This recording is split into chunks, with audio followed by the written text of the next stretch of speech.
Aha, tretí. Nie každý narkózu znáša, hej? Máte pravdu.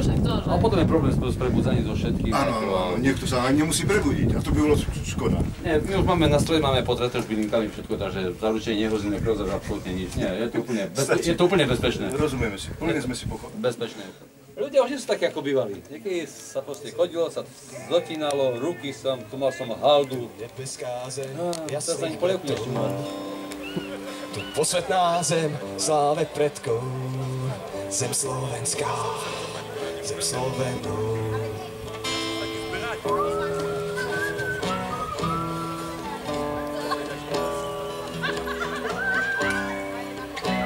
Tu predkovia svietili svetoháje, tu proti presíle sa bili s Rímom. Pravdy slávili sme ako báje, stávali máje, cíli starešinou. Spolu s papagajmi sú krkavcovi jedni z najinteligentnejších vtákov.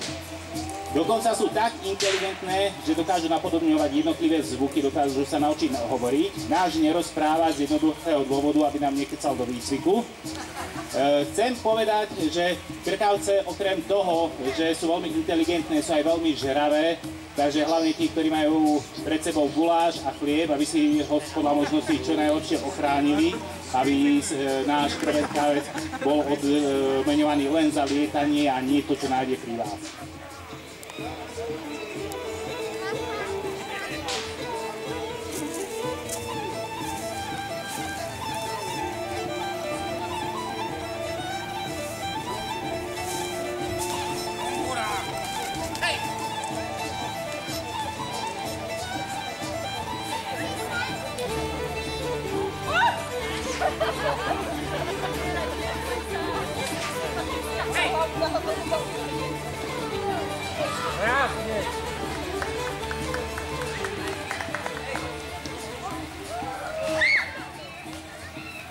Je veľmi obľúbený kvôli svojej inteligencii, prispôsobivosti a náročnosti. Veľmi ľahko sa cvičí a hlavne kvôli tomu, že ako jeden z mála dravcov loví v skupinách. Je to vlastne host z južnej časti Severnej Ameriky, kde loví v púšťach, polopúšťach. A v týchto oblastiach je veľmi málo zvery. Aby zvýšil svoju úspešnosť, sa práve preto lovia skupiny 2 rodičov a niekedy 3 až 5 mláďat z minulého vyniesenia a tak zvýšujú pravdepodobnosť úspechu. Takže náš vyššia štvorfarebný Harry. Tiež lovíme viacerých, loví sa. Hej!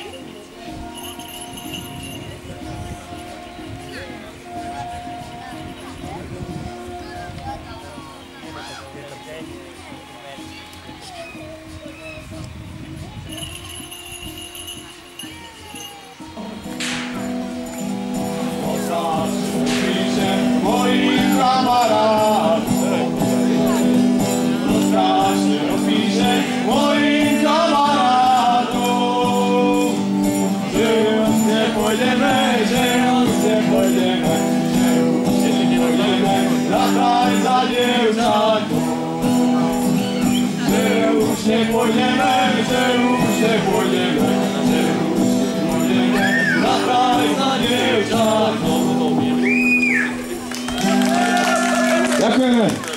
Ďakujem, Matúš.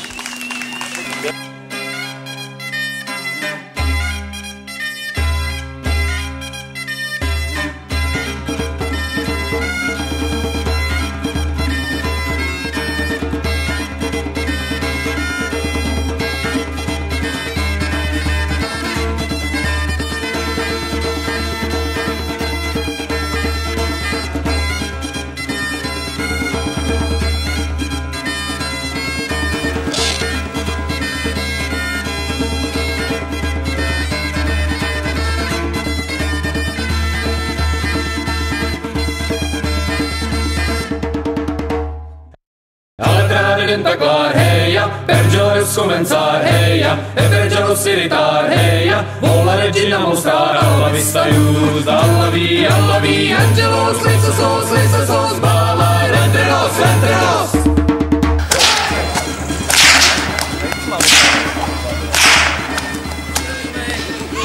statická lukostrelba stále pripomínam. Lukostrelci sa otočili zadom. A teraz vlastne len sa otočia na terč a vypália znova. Takže otočím. Ťažisko a sledujem, hej? Sledujem, lebo lovím. Opatrne si chodím, vykračujem. Ak zbadám nejakého sokolíka, ho odflaším, hej? A idem si ďalej, pokračujem. Vypálim. Preto potrebujete mať znížené ťažisko, aby ste naozaj cítili ten terén, že vy nemáte čas sa pozerať, čo máte porovnať. Vy musíte sledovať terén okolo seba, že tam niečo nešutne.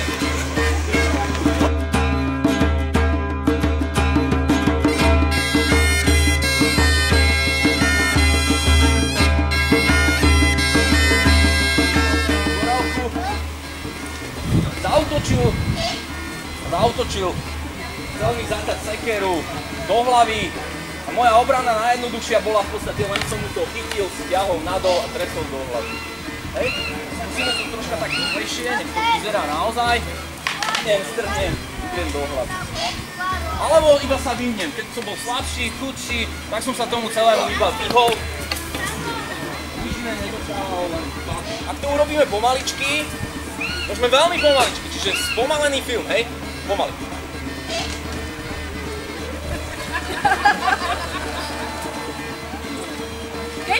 Kečup treba doniesť.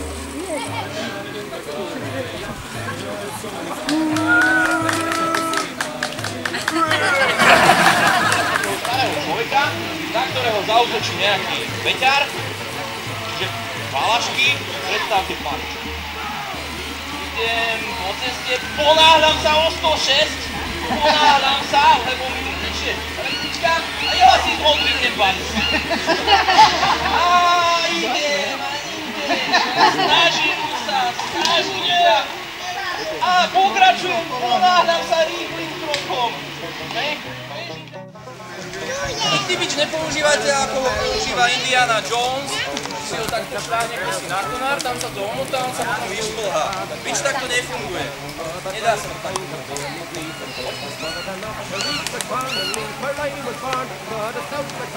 Má valašku. Kto sa priblíži s valaškou k vám? Kto sa priblíži? Kto sa nepriblíži? Nikto. A to ešte nepleská. Dobre, ale už keď si ho nechám priblížiť, tak sa to dá používať na takýto boj. Prejdem si.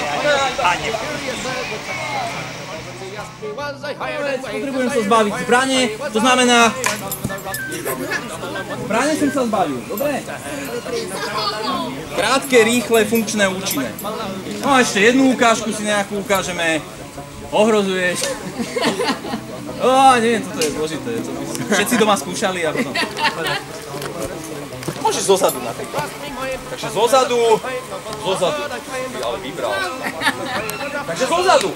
Najprv si kúpim nôž, aby sa mi nič nestalo. Samozrejme, hej, všetci to vidia. Všetci vidia, každý vidí. Kúpim si nôž, aby sa mi nič nestalo. A potom potrebujem pracovať. Teraz sa všetci dobre pozerajte, čo robí moja pravá ruka.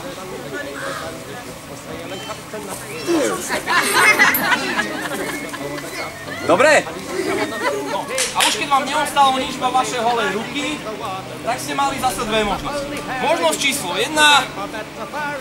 Prosím, nie.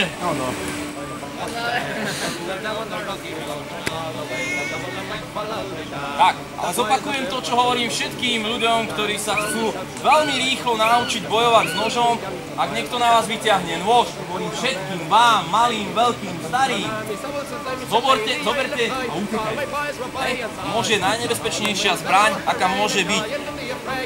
Takže, ak na vás zaútočil už náhodou, tak uteká.